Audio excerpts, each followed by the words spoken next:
Assalamualaikum warahmatullahi wabarakatuh. Perkenalkan, saya Hardi Purnama, saya dari SMA Negeri 1 Cigombong. Saat ini saya akan menerangkan materi tentang kerjasama ekonomi internasional.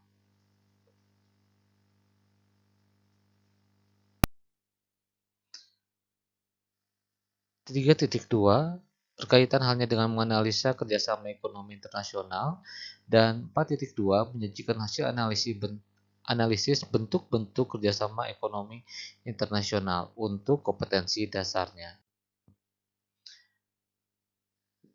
Pada slide ketiga ini ada kerjasama ekonomi internasional di antara Indonesia dan negara-negara yang lainnya. Bicara tentang yang namanya kerjasama ekonomi internasional, pengertian daripada kerjasama ekonomi internasional itu sendiri adalah hubungan antara satu negara dengan negara yang lain dalam bidang ekonomi melalui kesepakatan tertentu dengan memegang prinsip keadilan dan saling menguntungkan. Tujuan daripada kerjasama ekonomi internasional sendiri, yang pertama adalah memenuhi kebutuhan dalam negeri akan barang dan jasa, yang kedua memperluas pasar hasil produksi barang dan jasa, yang ketiga mendorong peningkatan produktivitas, yang keempat memperluas lapangan kerja, yang kelima menambah devisa, yang keenam mendistribusikan manfaat sumber daya, dan yang ketujuh mengurangi ketimpangan di antara negara maju dan negara berkembang, yang kedelapan memperluas hubungan dan mempererat persahabatan. Yang kesembilan, mengisi kekurangan di bidang ekonomi bagi masing-masing negara yang mengadakan kerjasama. Yang kesepuluh, meningkatkan perekonomian negara-negara yang mengadakan kerjasama di berbagai bidang. Faktor-faktor kenapa adanya yang namanya penyebab kerjasama antar negara. Yang pertama adalah kerjasama antar negara akibat adanya yang namanya perbedaan. Yang pertama, berkaitan halnya dengan perbedaan sumber daya alam. Satu negara dengan negara yang lain biasanya memiliki sumber daya alam yang berbeda, sehingga karena kebutuhan semakin bertambah, maka diperlukan yang namanya kerjasama antar negara. Yang kedua, perbedaan iklim dan kesuburan tanah. Manusia adalah makhluk yang tidak pernah merasa puas, sehingga manusia selalu berkeinginan untuk memenuhi kebutuhannya. Sehingga perbedaan iklim dan kesuburan tanah itu sangat berpengaruh yang menyebabkan pada akhirnya akan menimbul yang namanya kerjasama antar negara. Yang ketiga, perbedaan ilmu pengetahuan dan teknologi. Karena beberapa negara ataupun pastinya semua negara yang ada di dunia ini pada dasarnya selalu meningkatkan yang namanya iptek.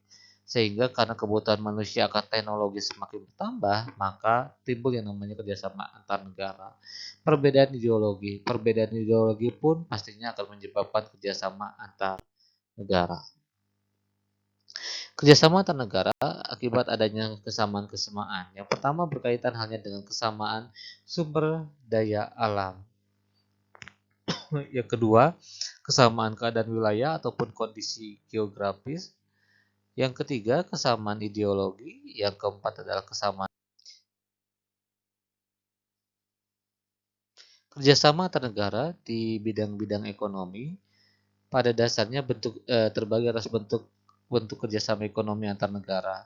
Untuk bentuk-bentuk kerjasama ekonomi antar negara ini terbagi dua. Yang pertama adalah kerjasama ekonomi bilateral atau dua negara dan kerjasama ekonomi. Berbicara tentang yang namanya kerjasama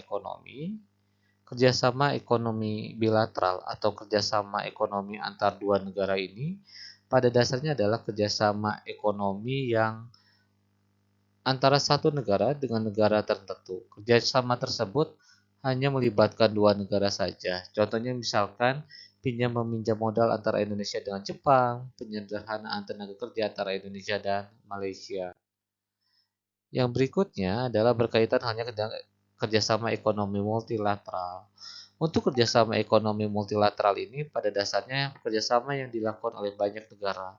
Kerjasama ekonomi multilateral dibedakan menjadi dua. Yang pertama adalah kerjasama ekonomi regional yang berada dalam satu wilayah dan kerjasama internasional. Kerjasama ekonomi regional pada dasarnya adalah kerjasama antara beberapa negara dalam satu kawasan ataupun wilayah tertentu. Misalkan ada ASEAN, ada masyarakat ekonomi Eropa, dan lain sebagainya. Sedangkan kerjasama ekonomi internasional adalah kerjasama antar negara-negara di dunia dan tidak terbatas dalam satu area ataupun wilayah tertentu. Contohnya misalkan International Monetary Fund, International Labour Organization, OPEC, dan lain sebagainya. Dampak daripada kerjasama ekonomi ini yang pertama berkaitan halnya dengan adanya dampak positif ataupun dampak negatif. Untuk dampak positif ini, yang pertama pastinya akan mempercepat pertumbuhan ekonomi, menghilangkan hambatan perdagangan internasional, memperluas kesempatan kerja, meningkatkan kesejahteraan dan kemakmuran masyarakat, memperkuat posisi perdagangan. Sedangkan dampak negatifnya adalah bisa terjadi yang namanya ketergantungan, salah penerapan ataupun penggunaan teknologi, mendorong masyarakat hidup konsumtif dan intervensi asing terhadap kebijakan ekonomi.